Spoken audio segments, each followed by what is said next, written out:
Hello and welcome back दोस्तों, मैं जुगल आर्य आप सभी का एक बार और अपने यूट्यूब चैनल में हार्दिक स्वागत करता हूं। कुछ पुराने वीडियो की कड़ी जो बीच में छूट गई थी उनको मैं पुनः लेकर आया हूं। कक्षा 12वीं में जो प्रकाश का परावर्तन चैप्टर है उसको मैं पूरा कवर करवाने वाला हूं। यदि वीडियो आपको पसंद आए और चैनल पर नए हैं तो चैनल को सब्सक्राइब करना ना भूलें, बेल आइकन को प्रेस कर दें ताकि नए वीडियोज़ की अपडेट आपको मिलती रहे। तभी इस वीडियो को आगे बढ़ाता हूँ। इस वीडियो को मैं पूरा डिटेयली आपको समझा देता हूँ कि ये इकाई छठी इकाई है, इसको प्रकाशिकी बोलते हैं। और इस प्रकाशिकी में हम 9.A पढ़ने वाले हैं जिसको बोलते हैं प्रकाश का परावर्तन। अब प्रकाश के परावर्तन में हम अंक का बंटवारा कर लेते हैं। पूरी इकाई में 3 या 4 पार्ट है। इस पार्ट में हम आपके ऑब्जेक्टिवली टोटल प्रश्न आपके 14 अंक के आने वाले हैं और 14 अंक में से हम पूरे इस चैप्टर को कवर करने वाले हैं। छोटे छोटे प्रश्न आपके 1, 2, 3, 4, 5, 6 और 7 तो विकल्प आने वाले हैं। 2-2 अंक के 2 छोटे प्रश्न और एक 3 अंक का प्रश्न। हमारे प्लेलिस्ट में जाकर पुराने वीडियो आप देख सकते हैं यूट्यूब पर जुगल आर्य सर्च कर। पहला वाला प्रश्न इस चैप्टर का पढ़ते हैं, प्रकाश का परावर्तन। तो प्रकाशिकी से आप क्या समझते हैं और प्रकाशिकी के प्रकार बताइए। तो सबसे पहले हम देखते हैं प्रकाशिकी होती क्या है। प्रकाशिकी भौतिकी की वह शाखा है जिसके अंतर्गत प्रकाश ऊर्जा और उसके उसके अंतर्गत परिघटना या घटनाएं भी कह सकते हैं, जैसे कि प्रकाश का परावर्तन, प्रकाश का अपवर्तन, प्रकाश का व्यतिकरण, प्रकाश का विवर्तन, प्रकाश का ध्रुवण आदि का अध्ययन किया जाता है। इसे प्रकाशिकी कहते हैं। मतलब सीधी भाषा में यदि हम समझें तो प्रकाशिकी भौतिकी की वह शाखा है जो निम्न प्रकार से प्रकाश पर उपस्थित घटनाएं जिसे परावर्तन, व्यतिकरण और विवर्तन के बारे में पढ़ा जाता है। प्रकाशिकी 2 प्रकार की होती है। एक होती है आपकी तरंग प्रकाशिकी और एक होती है किरण प्रकाशिकी। तो हम इनके बारे में थोड़ा सा अध्ययन करेंगे और कुछ डायग्रामेटिकल भी इनको समझने वाले हैं।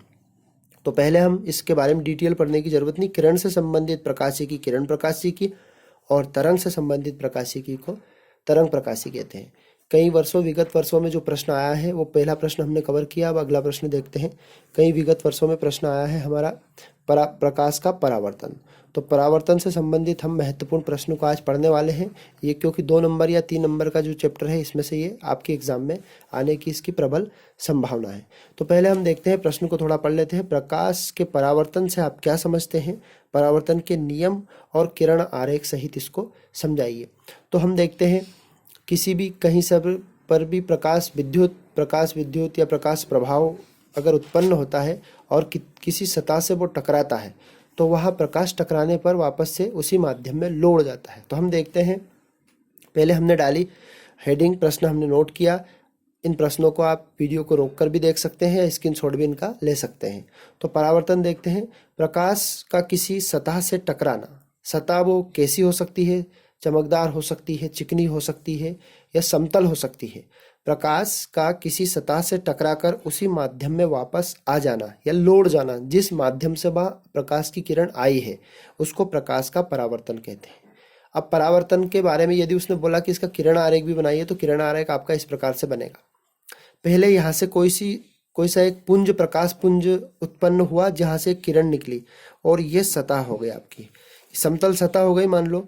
सतह से टकराना और उसी माध्यम में वापस लौट जाना, तो ये आने वाली किरण को हम आपतित किरण बोलते हैं और यहाँ से रिफ्लेक्सिव होकर टकराकर वापस गई उस किरण को हम परावर्तित किरण बोलते हैं। तो प्रकाश किसी सतह से टकरा रहा है और वहां उसी माध्यम में वापस लौट आ रहा है। इनके बीच में से डॉट डॉट करके एक लाइन हमने बनाई है, इसको लंब बोलते हैं, जिसको हम लिख सकते हैं अभिलंब। ठीक है, तो प्रकाश की आने वाली किरण को हम बोलते हैं, इसको लिख सकते हैं अभिलंब किरण।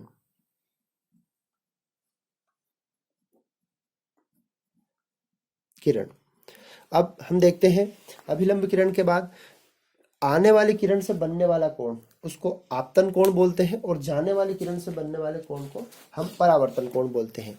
और इनके जो नियम होते हैं, 2 नियम, प्रकाश के परावर्तन के 2 नियम होते हैं, एक आपतन का नियम और एक होता है परावर्तन का नियम। ध्यान से समझते हैं इस नियम को। एक बार और हम आपको इस प्रश्न को क्लियर कर देते हैं। जब प्रकाश किरण किसी चमकदार या समतल सतह से टकराता है तो वह प्रकाश उसी माध्यम में लौट जाता है, इसको प्रकाश का परावर्तन बोलते हैं। यहाँ से आने वाली किरण पर बनने वाला कोण होता है आपतन कोण, इसको आई से दर्शाते हैं, और जाने वाली किरण पर बनने वाला कोण होता है परावर्तन कोण, इसको हम आर से दर्शाते हैं। तो प्रकाश के 2 नियम होते हैं। पहला नियम होता है परावर्तन के नियम। तो परावर्तन के निम्न 2 नियम होते हैं। पहला नियम होता है आपतन कोण का मान सदैव परावर्तन कोण के मान के बराबर होता है। तो हमारे पास हम जानते हैं कि आपतन कोण क्या है। तो हमारे पास आपतन कोण I और परावर्तन कोण R है। तो हम देख सकते हैं इसको इस प्रकार से, हम लिख सकते हैं कोण I बराबर कोण R। इसको हमने भाषाई रूप दिया और उसके बाद इसको समीकरणीय रूप दे दिया कि सदैव कभी भी प्रकाश का परावर्तन होता है तो परावर्तन का पहला नियम ये कहता है कि जो I बराबर R होता है, और I को हम बोलते हैं आपतन कोण और R को बोलते हैं परावर्तन कोण। इसको आप आपकी कॉपी में नोट कर सकते हैं। इसका दूसरा नियम देखते हैं। तो दूसरा वाला नियम इसका है हमारा, आपतित किरण, परावर्तित किरण और अभिलंब तीनों एक ही समतल पर स्थित होती है। अब समतल, ऐसा तल जो फ्लैट होता है, समतल होता है, उसी को समतल बोलते हैं। समान तल वाला समतल कहलाता है। तो हमने परावर्तन के 2 नियम पढ़े और इसमें हमने प्रकाशिकी के बारे में समझा, जो कि आप ध्यान से देख सकते हैं और इन क्वेश्चन को नोट कर सकते हैं। अगला वीडियो में जल्द ही आपके सामने प्रकाश की किरण, प्रकाश के बारे में दर्पण और दर्पण के प्रकार और दर्पण के सूत्र, दर्पण का चित्र सभी लेकर आपके सम्मुख उपस्थित होऊंगा। तो दोस्तों, हमारा वीडियो यदि आपको पसंद आया तो लाइक, शेयर एंड सब्सक्राइब करना ना भूलें। बेल आइकन को प्रेस कर दें ताकि इसी प्रकार नए वीडियोस की अपडेट आपको मिलती रहे। जय हिंद।